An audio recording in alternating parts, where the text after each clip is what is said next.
আসলে আমি তো নির্বাচন করিনি, একটা মেয়ের জন্য তার পরিবার সব কিছুই নির্বাচন করে।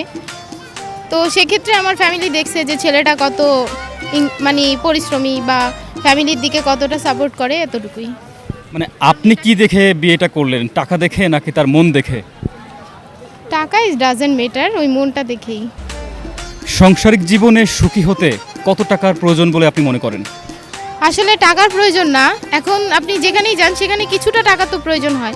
এখন মিসআন্ডারস্ট্যান্ডিং, তারপরে নিজেদের মধ্যে যদি আন্ডারস্ট্যান্ডিংটা ভালো থাকে সেক্ষেত্রে টাকাটা কম বাজেটের মধ্যে হলেও একটা সংসার চালানো যায়।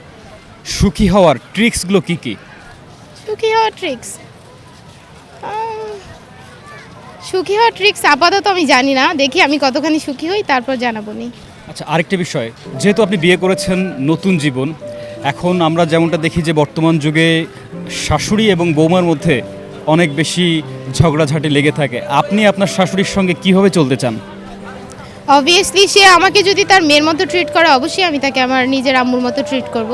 তো যাই হোক, আমার শাশুড়ি অনেক ভালো, সে তার নিজের মেয়ের মতোই আমাকে ট্রিট করে। তো সেক্ষেত্রে আশা করি ভালোই থাকবো শ্বশুর শাশুড়িকে নিয়ে। বিয়ের পর দেখা যায় মেয়েদের সংসারে নানান ধরনের সমস্যা হয়, দেখা যায় অনেক ক্ষেত্রে তার হাজবেন্ড পরক্রিয়ায় জড়িয়ে যায়, সে নিজেও পরক্রিয়ায় জড়িয়ে যেতে পারে।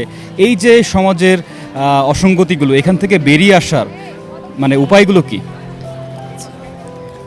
তো সেক্ষেত্রে ধরেন শাশুড় শাশুড়ির সাথে মানে শ্বশুর শাশুড়ির সাথে যদি বইয়ের ঝগড়া লাগে সেক্ষেত্রে তো দুইজনেরই সমান অপরাধ আছে, তাই না?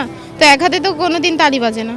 তো দুইজনের মিসম্যাচটা যদি নিজেদের মধ্যে সমাধান করা যায় তাহলে এমনিতেই ঠিক থাকে আর কি। যেহেতু আপনার বিয়ে হয়েছে, নতুন জীবন, এখন আপনার সময়টা বেশি কোথায় দিবেন, মোবাইলে নাকি হাজবেন্ডের পেছনে? অবভিয়াসলি হাজব্যান্ডের পেছনে। কিন্তু আমরা যেমনটা দেখি যে বিয়ের পর মেয়েরা ঠিক আগের মতো এসে অভ্যাসটাতেই রয়ে যায়, যে মোবাইলের পেছনে বেশি সময় দিচ্ছে, এই ব্যাপারটা ঠিক কিনা? আছে না, কিছু কিছু মেয়ে তো আছে, সব মেন্টালিটির মানুষ তো আর এক হয় না, তাই না? এখন হাজব্যান্ডেরও বোঝা দরকার যে সে যদি কাছে না থাকে তো অবশ্যই ফোন দেখবে। ধরুন বিয়ের পর আপনার হাজবেন্ড আপনার সব আশা পূরণ করতে পারলো না, আপনাকে ঘুরতে নিয়ে যেতে পারছে না, আপনাকে ভালো খেতে দিতে পারছে না, এই মুহূর্তে আপনি কি আপনার হাজবেন্ডের প্রতি বিশ্বাস ভালোবাসা হারিয়ে ফেলবেন? না, কেন হারাবো? মানুষের সুখ দুঃখ মিলেই তো জীবন। এখন ওনার খারাপ পরিস্থিতি, অবশ্যই আমি ওনাকে সাপোর্ট করবো, যেহেতু আমি ওনার জীবনসঙ্গী হিসেবে উনি আমাকে নির্বাচন করছে, তাই না? তো ছেড়ে আসলেই তো আর বিশ্বাস হারালেই তো সম্পর্ক টিকে থাকে না।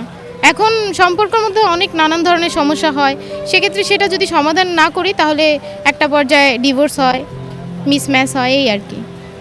মানে আপনি যেটা বললেন যে সংসারের ছোট ছোট ভুলগুলোকে যদি শোধরানো না যায়, মেনে নেওয়া না যায়, তাহলে একটা পর্যায়ে এটা বড় আকার ধারণ করে ডিভোর্স পর্যন্ত হতে পারে, ঠিক তাই কি?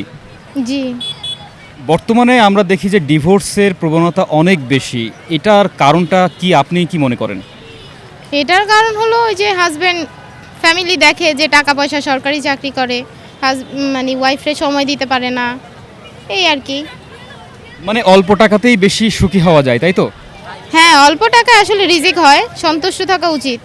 আল্লাহ কপালে যা রাখছে সেটা নিয়েই সন্তুষ্ট প্রকাশ করা আমাদের মেয়েদের উচিত আর কি। যেহেতু বিয়ে হয়েছে, এখন আপনি আপনার হাজবেন্ডকে যেভাবে সুখী রাখতে চান, যেভাবে তার আদর যত্ন টেক কেয়ার করতে চান, এইভাবে অনেকেই চায় কিন্তু সবাই পারে না, ইচ্ছে থাকলে পারে না। আপনি এমন কোনো টিপস যদি দিতেন আপনার দর্শকদের উদ্দেশ্যে? আপাতত আমার কিছু জানা নাই, তো আমি দেখি কি করা যায়, তারপর জানাবো নি।